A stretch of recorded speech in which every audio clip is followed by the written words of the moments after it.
January 26, 1943. 11:47 a.m., Wewak Harbor, New Guinea. Commander Dudley Morton stood frozen at the periscope, his knuckles white against the cold steel handles. Sweat dripped down his forehead despite the chill of the submarine's interior. Through the narrow lens, he watched the impossible unfold. A Japanese destroyer had spotted them, her bow now cutting directly toward the Wahoo at flank speed, a rooster tail of white foam erupting behind her stern. 32 knots, closing fast. In less than 4 minutes, that destroyer would be on top of them. In less than 4 minutes, she would be close enough to drop 300 pounds of explosive death directly onto the Wahoo's hull. "Destroyer bearing 015, angle on the bow 0, the fire control officer shouted, his voice cracking with barely suppressed panic. "She's coming straight at us, Captain, dead on." Every man in the conning tower understood what those words meant. A destroyer charging bow on was a submarine's worst nightmare. The Japanese escort presented no profile, no vulnerable broadside, just a knife edge of steel slicing through the water at highway speed. The traditional response was simple, drilled into every submariner from the first day of training: dive deep, go silent, pray to whatever god might be listening.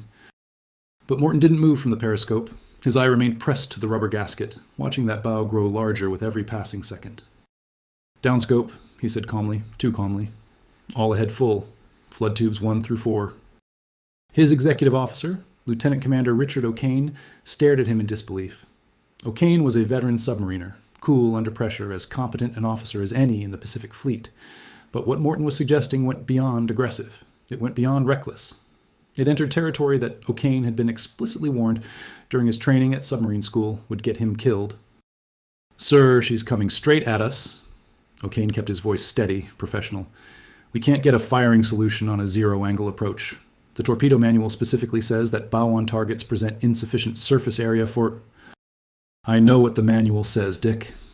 Morton's eyes finally left the periscope, and when they met O'Kane's, there was something in them that the executive officer would remember for the rest of his life. Not madness, not recklessness, certainty. "The manual is wrong, so we're going to shoot her right down the throat." The words hung in the air like a death sentence handed down from some ancient court. Down the throat. The phrase alone was enough to make every man in the conning tower's blood run cold. What Morton was proposing had been explicitly forbidden by the United States Navy. The down-the-throat shot, firing torpedoes directly into the bow of an oncoming destroyer, was considered suicide by every instructor, every commander, every tactical manual in existence. The mathematics were brutal. A destroyer seen from the beam presented a target roughly 300 feet long.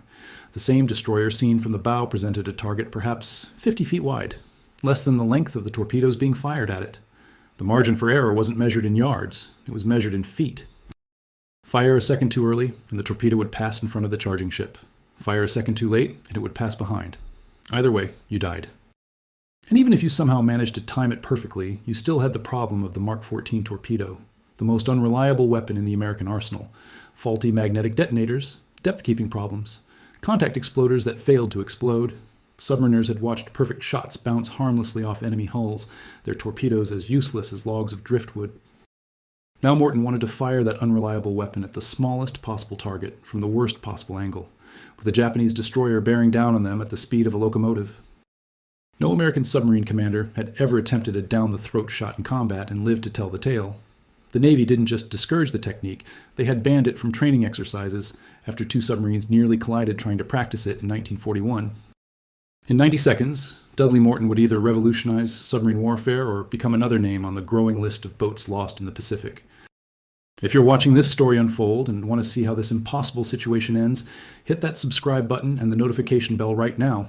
This is a tale of courage, defiance, and one man's absolute refusal to accept that the rules of war couldn't be rewritten. Trust me, you don't want to miss what happens next.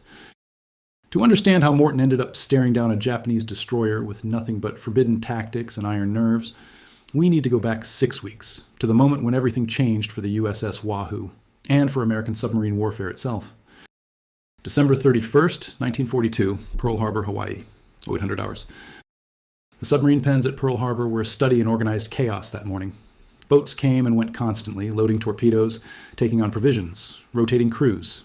The air smelled of diesel fuel, salt water, and the peculiar metallic tang of submarines, a mixture of lubricating oil, battery acid, and human sweat that veterans said you never forgot. The USS Wahoo sat at her berth, and by any measure, she was a failure. Laid down in 1941, commissioned in 1942, the Wahoo was a Gato-class fleet submarine, 311 feet of American engineering designed to carry the war to Japan's doorstep. She displaced 1,500 tons submerged, carried 24 torpedoes, and had the range to operate anywhere in the Pacific. On paper, she was one of the most formidable weapons in the American arsenal. In practice, she had accomplished almost nothing. Her first two war patrols under previous commanders had been disasters of such magnitude that the submarine force's brass was seriously considering whether to decommission her entirely. In Patrol 1, she had fired torpedoes at multiple targets and missed every single one. Some torpedoes ran deep, others failed to detonate. A few simply veered off course and disappeared into the empty ocean. Patrol 2 was worse. The commander, overwhelmed by the stress of combat, had become paralyzed by indecision. Targets had been spotted and then allowed to pass because the approach seemed too risky. Depth charge attacks had sent the crew to the edge of panic. By the time the Wahoo limped back to Pearl Harbor, morale had collapsed completely. Several sailors had requested transfers. The chief of the boat, the senior enlisted man aboard, had privately told his wife he didn't expect to survive another patrol. The officers went through the motions, but everyone knew the truth. The Wahoo was a death trap waiting to happen. The problem wasn't the boat. The problem wasn't even the crew, although their confidence was shattered. The problem was doctrine. Since the beginning of the war, American submarines had operated under a set of rules so cautious, so defensive, so fundamentally timid that they might as well have been designed by the Japanese themselves. The doctrine reflected pre-war thinking that had never been tested in actual combat, and in the brutal proving ground of the Pacific, it was failing catastrophically. Commanders were taught to prioritize survival above all else. Attacks were to be conducted from maximum range, 4,000 yards or more, to ensure the submarine had time to escape after firing. Approaches were to be abandoned if enemy escorts were detected. If a target seemed too dangerous or too well protected, standard procedure was to let it pass and look for easier prey. Sound tactics? Perhaps in theory. In practice, the result was devastating. American submarines had sunk fewer enemy ships in the first year of the war than the Japanese merchant fleet was building in a single month. Captains who showed aggression were quietly removed from command, replaced by safer, more cautious officers who followed the book. The book was getting submarines killed anyway, but it was killing them slowly through ineffectiveness and demoralization rather than quickly through enemy action. Into this environment, on that final day of 1942, walked a new commanding officer for the USS Wahoo. He was 35 years old, born in Owensboro, Kentucky, built like the college football player he had once been. He stood 6 feet tall and weighed over 200 pounds, and when he laughed, which was often, the sound could be heard 3 decks away. His nickname was Mush, short for Mushmouth, a gentle mockery of his thick Kentucky drawl that he had worn proudly since his academy days. Lieutenant Commander Dudley Walker Morton didn't look like a revolutionary. He looked like a friendly uncle who might coach youth baseball on weekends. He smiled constantly, told terrible jokes, and had a habit of draping his arm around junior officers' shoulders when he talked to them. But beneath that genial exterior was a mind that had been studying submarine tactics with the intensity of a chess grandmaster preparing for a championship match. Morton had served on submarines for over a decade.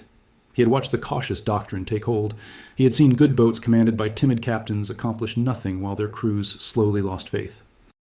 And he had developed a philosophy of submarine warfare that was about to turn the entire Pacific Fleet on its head. When Morton walked aboard the Wahoo that morning, the crew was assembled on deck for the formal change of command ceremony. The outgoing captain read his orders. Morton read his. The watch was transferred. The ceremony concluded. And then Morton did something that no submarine captain in the Pacific Fleet had ever done. He called the entire crew together in the forward torpedo room. Officers and enlisted men packed shoulder to shoulder in the cramped space, and spoke to them directly. "Gentlemen," he began, his voice carrying easily over the hum of equipment, "I know what you've been through. I know the last 2 patrols didn't go the way anyone wanted. I know some of you have requested transfers. I'm not going to approve those requests." A murmur went through the crowd. The sailors exchanged nervous glances. "I'm not going to approve them," Morton continued, "because what happened on those patrols wasn't your fault. The Wahoo is a good boat. You're a good crew. But we've been fighting this war with one hand tied behind our backs, and that's going to change, starting today." He paused, letting the words sink in. "I believe in 2 things. First, the Wahoo is expendable. So am I. So are you. Every man in this room knows he might not come back from any given patrol. I'm not going to pretend otherwise, and I'm not going to let that possibility make us afraid to fight." The murmur died away. The sailors were listening now, really listening. "Second, I believe that American submarines can win this war, but only if we start fighting like we mean it. We're not going to run from destroyers anymore. We're going to hunt them. We're not going to fire from maximum range and pray. We're going to close to knife fighting distance and put torpedoes where they can't miss. And we're not going to pass up targets because they look dangerous. Every Japanese ship that stays afloat is carrying supplies to men who are killing Americans. Every target we let go is a failure. Morton looked around the room, meeting eyes, acknowledging faces he would come to know intimately over the following weeks. I'm asking you to take risks, big ones. But I promise you this. I will never ask you to do anything I wouldn't do myself. I will be on the bridge during surface attacks. I will be in the conning tower during submerged approaches. And if this boat goes down, I will go down with it. He smiled then, that warm, infectious smile that would become legendary among Pacific submariners. Now, who's ready to go kill some Japanese ships? The cheer that went up in the forward torpedo room was the first real enthusiasm the Wahoo had heard in months. What the crew didn't know, what Morton himself kept carefully hidden, was the true extent of his tactical revolution. He wasn't just planning to be more aggressive. He had developed a technique so dangerous, so contrary to every principle of submarine warfare, that the Navy had explicitly banned it from training. The technique was called the snapshot, or down-the-throat shot, and Morton was betting his life and the lives of 80 men that it would work. But first, he needed to transform a defeated crew into a fighting unit. Over the following 2 weeks, as the Wahoo prepared for her third war patrol, Morton worked 18-hour days rebuilding his submarine from the inside out. His first major change was organizational. In every submarine in the fleet, the captain personally operated the periscope during attacks. He tracked the target, estimated range and bearing, called out observations, and made firing decisions, all while managing the approach and evading any escorts. It was too much for one person to handle effectively, which was why so many attacks failed. Morton divided the responsibilities. He appointed his executive officer, Dick O'Kane, as the dedicated periscope operator. O'Kane would handle all visual observations, calling out bearings, ranges, and target movements. Morton would remain in the conning tower, synthesizing the information, coordinating with the fire control team, and making the final decisions. "You're my eyes," Morton told O'Kane. "I'm the brain. Together, we're going to be more effective than either of us could be alone." The change was revolutionary. No submarine had tried it before. But Morton had studied the problem for years, and he was certain the division of labor would improve their attack success rate dramatically. His second change was cultural. Morton walked the boat constantly, day and night, talking to enlisted men in their bunks, sharing coffee with the machinists' mates in the engine room, asking the cooks about their families. He learned names. He remembered birthdays. He made a point of eating meals with different groups of sailors rather than isolating himself in the wardroom with the officers. Submarine crew is a family," he explained to O'Kane one evening, "and a family fights harder when everyone knows they matter. These men need to believe that their captain cares whether they live or die, because I do." The effect on morale was immediate and profound. Sailors who had requested transfers withdrew their requests. The chief of the boat, who had been counting down the days until retirement, told Morton he wanted to stay for the duration of the war. The Wahoo began to feel like a crew again. But the most important change was tactical, and Morton kept it close to his chest until they were at sea. The Wahoo departed Pearl Harbor on January 16, 1943, for her third war patrol. Her destination was the waters around Wewak, a Japanese stronghold on the northern coast of New Guinea. Intelligence suggested heavy enemy traffic in the area, troop transports, supply ships, possibly even warships. Morton intended to find them all. For the first several days, the patrol was uneventful.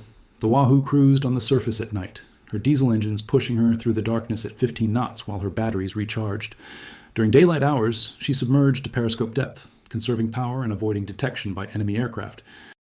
The crew settled into the routine of submarine life. 4 hours on watch, 8 hours off, meals eaten in shifts because there wasn't room for everyone in the crew's mess at once. The air grew thick and stale as the hours underwater accumulated. Men learned to sleep in their bunks despite the constant noise, the cramped quarters, the knowledge that hundreds of feet of water pressed against the hull. Morton used the transit time to train. He drilled the crew on emergency procedures until they could respond automatically. He ran attack simulations, practicing approaches from every angle. And he began teaching his officers the tactical theory behind his revolutionary ideas. "The Navy tells us that destroyers are the predators and we're the prey," Morton said during one of these sessions. "That's exactly backwards. A submarine can kill a destroyer just as easily as a destroyer can kill a submarine. The only question is, who has more nerve?" O'Kane, who had served under cautious commanders before, was skeptical. "The approach on a destroyer is suicide, Captain. Even if you get in position, she can turn toward you and close faster than you can react." "Exactly," Morton said. "So don't try to get in position. Let her come to you." He explained the geometry of the down-the-throat shot, how a destroyer charging bow-on was actually presenting an opportunity, not a threat. Yes, the target was narrow. Yes, the timing had to be perfect. But the destroyer was doing the hard work of closing the distance, eliminating the need for a lengthy approach that could be interrupted by zigzagging or course changes. "Well, they teach us to run from an approaching destroyer," Morton said. "But if you run, she's behind you. You can't shoot her. If you turn to face her, you control the engagement. She has to come to you on a track you've chosen. And if you time it right, she'll run straight into your torpedoes." "And if you time it wrong?" Morton smiled. "Then we'll know the theory needs more work." It wasn't exactly reassuring, but it planted a seed in O'Kane's mind, and in the minds of the other officers who heard Morton's ideas. Maybe the conventional wisdom wasn't wisdom at all. Maybe it was just convention.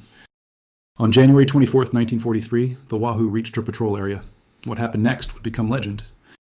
At 03:01 hours, Seaman Buckley, manning the SJ radar in the conning tower, picked up a contact, a large vessel moving slowly along the coast, approximately 12,000 yards distant. He called the contact to the bridge, and Morton was there within seconds. "What do you have?" "A large contact, bearing 247, range 12,000 yards. Speed approximately 8 knots. She's hugging the coastline." Morton studied the radar screen, then raised his binoculars to peer into the darkness. There was nothing visible yet, just the black mass of the New Guinea coast against the slightly less black sky. "All ahead full. Come to course 247. Let's get a look at her." The Wahoo surged forward, her diesels driving her toward the contact. As dawn approached and visibility increased, the shape on the horizon resolved itself into something remarkable. A Japanese transport ship, heavily loaded, riding low in the water. She was accompanied by 2 smaller vessels, escorts, probably subchasers, positioned to protect her from exactly what Morton intended to do. A cautious commander would have assessed the escort situation, calculated the risks, and possibly declined the attack. The transports would pass, there would be other targets.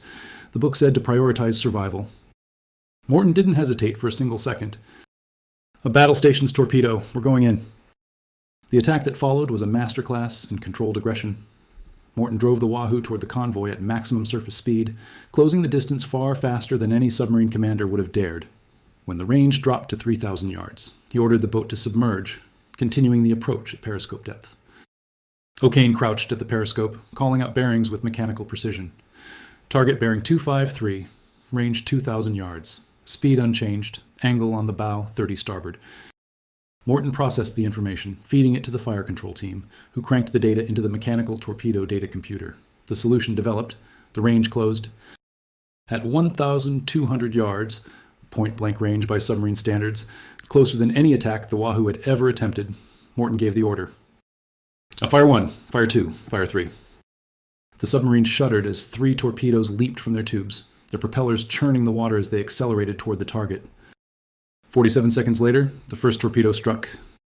The explosion was tremendous, a column of fire and water that rose 200 feet into the air, visible for miles in every direction. The second torpedo hit seconds later, detonating in the engine room. The transport, later identified as the Buyo Maru, carrying nearly 1,500 Japanese soldiers to New Guinea, began listing immediately, her hull torn open by the force of the blasts. But Morton wasn't done. As the Japanese escorts scrambled to respond, charging toward the Wahoo's last known position, Morton made a decision that stunned his crew. "Surface the boat." O'Kane stared at him. "Sir?" "Surface the boat. Man the deck gun. We're going to finish her." Submarines didn't surface in the middle of an attack. Submarines didn't engage in gun battles when destroyers were present. Submarines certainly didn't reveal their position to every aircraft within 50 miles by breaking the surface in broad daylight. Except Morton's submarine did.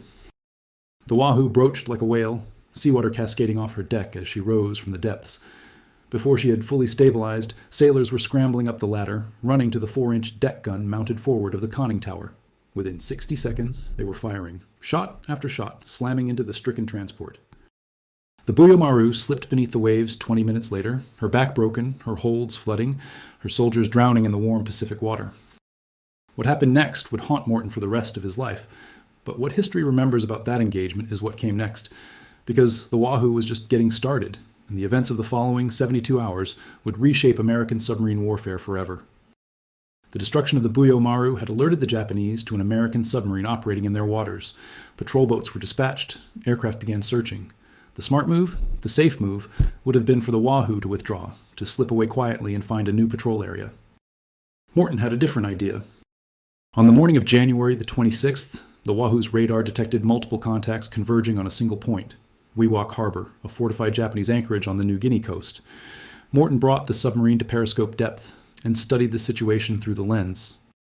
What he saw made him catch his breath. Wewak Harbor was filled with Japanese shipping. Through the periscope, Morton could count at least 4 large vessels at anchor, plus numerous smaller craft. A convoy was assembling, transports, tankers, supply ships, preparing to sail for destinations deeper in the Japanese-controlled Pacific. It was a target-rich environment beyond anything he had imagined. It was also protected by shore batteries, patrol boats, minefields, and almost certainly aircraft on call from nearby bases. The harbor entrance was narrow, easily monitored, and shallow in places. Conventional wisdom and explicit orders from the submarine force commander prohibited American submarines from entering enemy harbors. The risk of being trapped, depth-charged, or bombed was simply too great. Morton studied the chart. He studied the harbor entrance. He studied the positions of the Japanese ships. "We're going in," he announced. O'Kane, who had learned to expect the unexpected from his captain, still felt his stomach drop. "Into the harbor?" "Into the harbor." "Sir, the standing orders specifically prohibit." "I know what the orders say." Morton's voice was calm, even casual. "But those orders were written by men who never saw a target like this. 4 transports, Dick. Maybe 5. That's 4 ships' worth of supplies not reaching Japanese soldiers. That's hundreds of lives saved on our side. The risk is worth the reward." He turned to address the crew in the conning tower. "Gentlemen, we're about to do something that no American submarine has done in this war. We're going to enter a fortified enemy harbor in broad daylight and attack everything that floats. I won't pretend it's not dangerous. It is. But I believe we can do it, and I believe it's the right thing to do." He paused. "Anyone who disagrees, speak now." Silence. Not the silence of fear or coercion, the silence of men who had come to trust their captain absolutely. "All right then, battle stations torpedo, rig for silent running. Take us in." The Wahoo submerged and began creeping through the entrance to Wewak Harbor, her keel passing just feet above the seabed in places. Through the periscope, Morton could see the Japanese vessels growing larger, destroyers at anchor, transports loading cargo, patrol boats making lazy circuits of the harbor.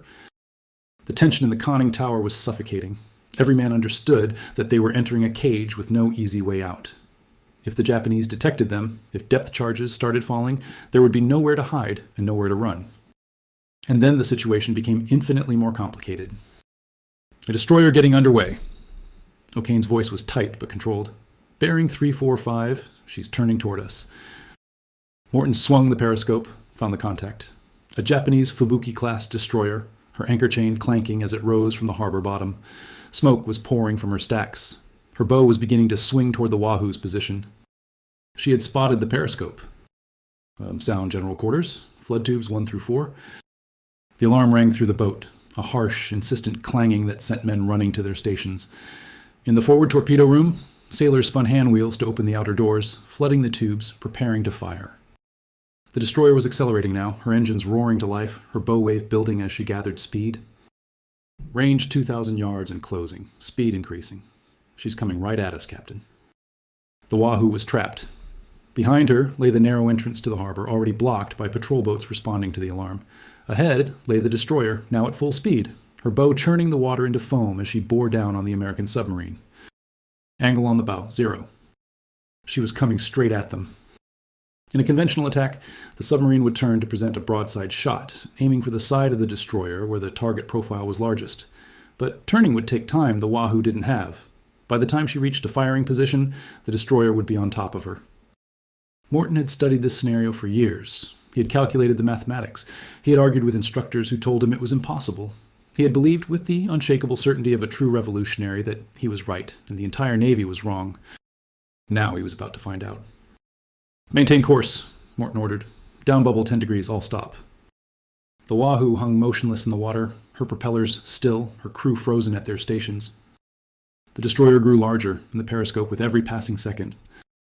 Range 1,500 yards, speed 25 knots, angle on the bow still 0. Morton's voice was unnaturally calm. "Stand by forward tubes." "Range 1,200 yards." "Stand by." "Range 1,000 yards." At this distance, through the periscope, they could see the faces of the Japanese sailors at their battle stations. They could see the depth charge racks on the destroyer's stern loaded with the explosives that would turn the Wahoo into a tomb. They could see the splash of her bow wave, the foam at her stem, the inexorable approach of death. Range 800 yards. Morton took a breath. Fire one. The submarine shuddered as compressed air ejected the first torpedo. Fire two. Fire three. Fire four. All ahead, emergency. Right full rudder. Take her deep. The Wahoo heeled violently as she dove, her propellers clawing for depth, her hull groaning with the strain of the emergency maneuver. Above them, the destroyer's screws roared closer, the nightmare sound of enemy propellers that every submariner dreaded. 60 feet, 80 feet, 100 feet. The screws were directly overhead now, the sound filling the submarine like thunder. And then the explosions began. The first torpedo struck the destroyer directly in the bow, a hammer blow of explosive force that tore her forward compartments apart. The second hit amidships, detonating among her boilers in a spray of superheated steam. The third passed beneath the keel and exploded under the engine room, breaking her back. Through the hull of the diving submarine, the crew of the Wahoo heard the unmistakable sound of a warship dying, the shriek of tearing metal, the thunder of exploding ammunition, the deep, groaning collapse of compartments flooding, the roar of water rushing into spaces that had held air and machinery and men. Morton brought the submarine back to periscope depth 20 minutes later. Where the destroyer had been, there was nothing but an oil slick and scattered debris. The down-the-throat shot, the technique the Navy had banned, the mathematics the instructors had called impossible, the tactic that every submarine commander knew was suicide, had worked. O'Kane lowered his binoculars, his hands trembling slightly. "Captain, I owe you an apology. I didn't think it could be done." Morton allowed himself a small smile. "Neither did the Japanese. That's why it worked." He turned back to the periscope, scanning the harbor. "But we're not finished yet. We still have torpedoes, and there are still ships that need sinking." Over the next 6 hours, Morton conducted one of the most aggressive submarine attacks of the entire Pacific War. Moving through Wewak Harbor like a wolf in a sheep pen, the Wahoo torpedoed ship after ship. A transport received 2 torpedoes and broke apart, her hull folding like paper. A tanker exploded in a fireball visible for miles, her cargo of aviation fuel igniting in a column of orange flame that rose hundreds of feet into the sky. Another destroyer attempted to ram the submarine's periscope and received a torpedo in the bow for her trouble. By the time the Wahoo finally crept out of the harbor, running on the surface in the blessed darkness of the tropical night, her crew was exhausted, her torpedo rooms nearly empty, and behind them, Wewak Harbor had become a graveyard. The final tally for that single engagement: 4 ships confirmed sunk, with possible additional damage to 2 more. And the patrol still wasn't over. The Wahoo continued her mission for another week, intercepting and destroying every Japanese vessel that crossed her path. A freighter here, a tanker there, each attack conducted with the same aggressive, close-range tactics that Morton had drilled into his crew. When the submarine finally returned to Pearl Harbor on February 7, 1943, her battle flag told the story.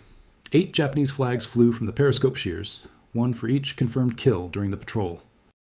8 ships, 1 submarine, 23 days. No American submarine had ever achieved such results on a single patrol. But what happened next reveals just how revolutionary Morton's approach truly was, and how difficult it can be to change institutional thinking, even in the face of overwhelming evidence. When the patrol report reached Navy headquarters, the reaction was not celebration. It was confusion, skepticism, and in some quarters, outright disbelief. Admirals and staff officers pored over Morton's account, struggling to reconcile what he claimed with what they believed was possible. The down-the-throat shot couldn't work. Every instructor in the submarine school said so. Entering enemy harbors was forbidden. The standing orders were explicit. Surfacing in the presence of escorts was suicidal. The tactical manuals were clear. And yet, the evidence was undeniable. The intelligence reports confirmed massive shipping losses at Wewak. Reconnaissance photographs showed the harbor littered with debris and oil slicks. Intercepted Japanese communications revealed panic and confusion about an American submarine that seemed to attack without fear. Morton had done exactly what he said. The question was, what did it mean? The Navy faced a choice. They could admit that their existing doctrine was fundamentally flawed, that the cautious, defensive tactics they had preached since the beginning of the war were actually getting submarines killed by making them ineffective, or they could dismiss Morton as a reckless cowboy who had gotten impossibly lucky. They chose both. Officially, Morton received the Navy Cross for his actions, one of the highest honors the Navy could bestow. Unofficially, word spread through the submarine fleet that the tactics in the manual weren't the only way to fight. Young submarine officers began requesting transfer to boats commanded by aggressive captains. The cautious commanders who had dominated the early war years found themselves increasingly marginalized. A new generation of submarine warriors was emerging, inspired by what Morton had proved. The snapshot technique, firing at targets regardless of angle when circumstances demanded, began appearing in after-action reports from other boats. Commanders, who had previously refused to engage escorts, started hunting them. Submarines began penetrating harbors that had been considered invulnerable. The psychological shift was seismic. In the year following the Wahoo's third patrol, American submarine tonnage increased by over 400%. Morton wasn't just winning battles, he was rewriting the rules of an entire service. The Wahoo went on to complete 2 more war patrols under Morton's command, each one adding to her legend. The 4th patrol in the Yellow Sea between Korea and China saw her sink 9 more ships in an area the Japanese considered virtually impenetrable to enemy submarines. Morton used the shallow waters to his advantage, operating where conventional doctrine said submarines couldn't survive. The 5th patrol, around the Kurile Islands in the far North Pacific, added 3 more to her total despite brutal weather and constant enemy air patrols. By mid-1943, the Wahoo was the most famous submarine in the American fleet. Her battle flag, bristling with Japanese ship silhouettes, was photographed for newspapers and magazines. Morton was promoted to full commander. His tactics were being studied at the submarine school that had once rejected them. But it was during preparations for the 6th patrol that the true measure of the man behind the legend began to emerge more clearly. Morton had become famous within the Navy, but he remained largely unknown to the American public. Wartime censorship prevented the press from reporting on submarine operations in detail. Yet among submariners, Morton's name carried almost mythical weight. Officers who had never met him studied his tactics. Enlisted men transferred from other boats spoke of him in hushed tones. The men who served directly under him told a more complicated story. Morton drove himself relentlessly, sleeping only in brief snatches during patrols, reviewing every detail of every engagement, constantly refining his tactics. He appeared tireless, but those closest to him could see the cost, the gray appearing at his temples, the lines deepening around his eyes, the occasional 1,000-yard stare when he thought no one was watching. The submarine service was brutal on commanders. The decisions they made, when to attack, when to withdraw, when to risk everything, carried the weight of dozens of lives. Morton bore that weight without complaint, but it accumulated in ways only those closest to him could see. O'Kane, who had become Morton's most trusted confidant, would sometimes find the captain alone in his cabin late at night, staring at photographs of the ships they had sunk. Morton never spoke of these moments, and O'Kane never asked about them. Some burdens aren't meant to be shared, some weights can only be carried alone. In September 1943, the Wahoo prepared for her 7th war patrol. The destination was the most ambitious yet, the Sea of Japan itself, the inland sea that the Japanese considered their private waters, virtually impenetrable to enemy submarines. Only one American submarine had ever penetrated the Sea of Japan and returned. She had sunk a single ship and barely escaped through the minefields and patrol lines that guarded the narrow straits. Morton intended to do more than penetrate it. He intended to turn it into a killing ground. The patrol began with the usual Morton audacity. The Wahoo slipped through La Perouse Strait, the narrow passage between Hokkaido and Sakhalin, dodging patrol boats and threading through minefields that could have destroyed her in an instant. The crew held their breath as depth sounders reported the seafloor rising dangerously close, then falling away as they entered the Sea of Japan. They had made it. Inside the Sea of Japan, Morton found exactly what he had hoped. Japanese merchant ships were sailing without escort, confident they were safe in home waters. They had grown complacent, believing that no American submarine could possibly reach them here. They were wrong. Over the following week, the Wahoo attacked relentlessly. 4 ships went down in the first 3 days. A tanker, 2 freighters, a transport. Then 3 more in the next 2 days. Morton was conducting his most successful patrol yet, operating in waters that the Japanese High Command believed to be invulnerable. The last confirmed contact from the USS Wahoo came on October 9, 1943. A radio transmission reported sinking 2 more ships and preparing to exit through La Perouse Strait, the same narrow passage they had used to enter. After that, silence. For days, then weeks, the Navy waited. The Wahoo was overdue for her scheduled return. No messages came, no further contact was made. The USS Wahoo was declared overdue and presumed lost on November 9, 1943. The news devastated the submarine service. Morton had become more than a captain. He was a symbol of everything American submarines could achieve. His loss reminded everyone that even legends were mortal. that courage and skill could not guarantee survival in the brutal arithmetic of war. For decades, the exact fate of the Wahoo remained a mystery. Japanese records captured after the war mentioned attacking an American submarine in La Perouse Strait on October 11th, but details were sketchy. Some accounts mentioned depth charges, others mentioned aircraft. The truth seemed destined to remain forever buried beneath the cold waters of the northern Pacific. It wasn't until 2006 that the answers finally came. A team of Russian divers, searching the shallow waters of La Perouse Strait as part of a joint American-Russian expedition, discovered the wreckage of a submarine lying in approximately 200 feet of water. The hull was shattered, broken by what appeared to be multiple depth charge explosions. The damage was catastrophic. No one could have survived. Further investigation confirmed the identity, USS Wahoo SS-238. The evidence suggested that Japanese anti-submarine aircraft had spotted the Wahoo as she attempted to exit the strait. They had called in patrol boats and additional aircraft, which had depth-charged the submarine for hours until she could no longer escape. Morton and his entire crew, 80 men who had trusted their captain to the very end, were gone. Dick O'Kane, Morton's executive officer, who had called out the bearings during that first down-the-throat shot in Wewak Harbor, was not among them. He had transferred off the Wahoo before her final patrol to take command of his own submarine, the USS Tang.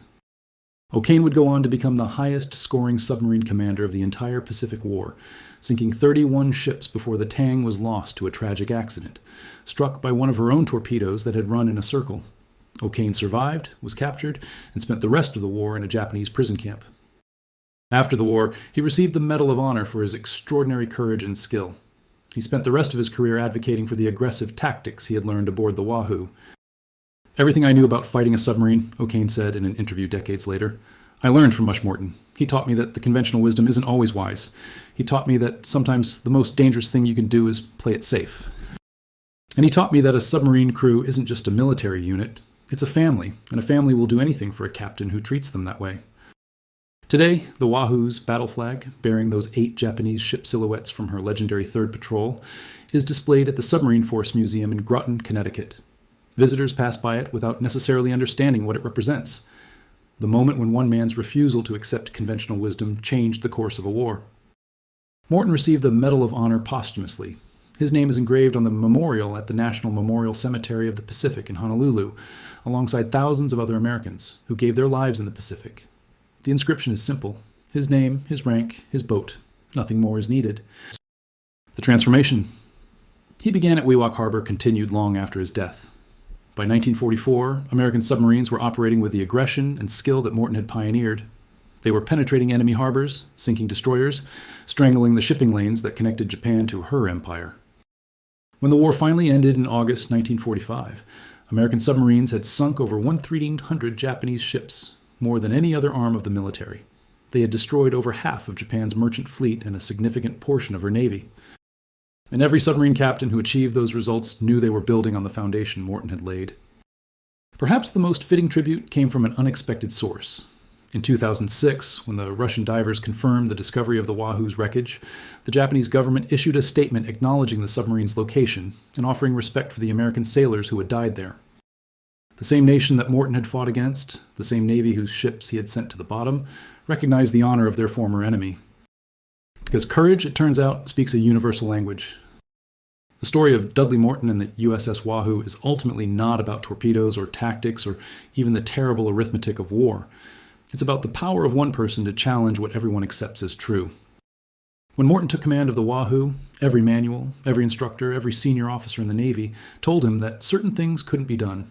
You couldn't fire torpedoes at a head-on target. You couldn't enter enemy harbors. You couldn't hunt destroyers instead of running from them. Morton refused to accept these limitations, not out of recklessness. His tactics were carefully calculated, meticulously planned, but out of a fundamental belief that the conventional wisdom was wrong. He studied the mathematics that the Navy said were impossible and found errors. He analyzed the scenarios that the instructors said were hopeless and found openings.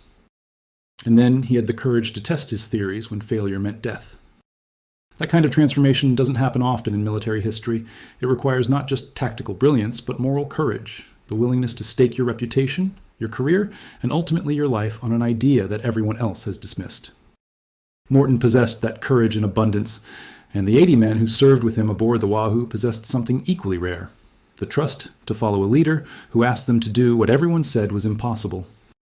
Together, they changed the war in the Pacific, Together, they prove that the conventional wisdom isn't wisdom at all, it's just convention. As you watch this, consider the down-the-throat shots in your own life. The challenges everyone tells you are impossible, the rules you've accepted without questioning, the limits you've assumed are real. Maybe they are real, but maybe, like the Navy's ban on aggressive submarine tactics, they're just waiting for someone brave enough to prove them wrong. Morton and the crew of the Wahoo rest now in the waters of La Perouse Strait, 7,000 miles from home, but their legacy sails on in every military innovation born from challenging orthodoxy, every breakthrough achieved by refusing to accept that something can't be done, every victory won by those who questioned the rules instead of blindly following them. The Navy banned his technique until he proved it worked. Sometimes the only way to change the rules is to break them.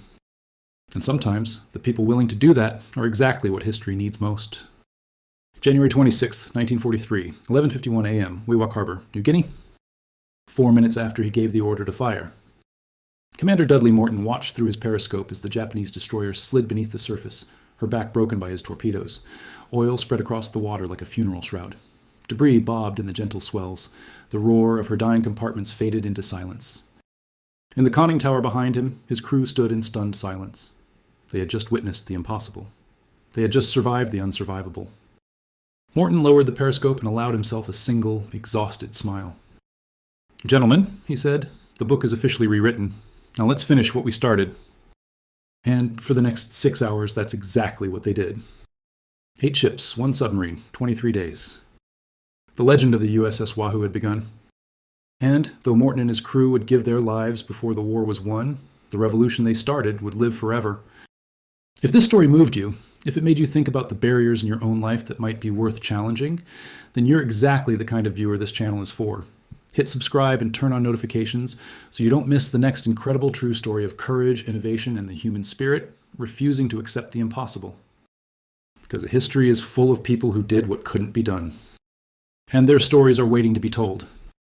This script is dedicated to the memory of the 80 officers and men of USS Wahoo, SS-238, who gave their lives in service to their country. May they never be forgotten. USS Wahoo, SS-238. Lost with all hands. October 11th, 1943. La Perouse Strait, Sea of Japan. Mush Morton is remembered for what he made possible.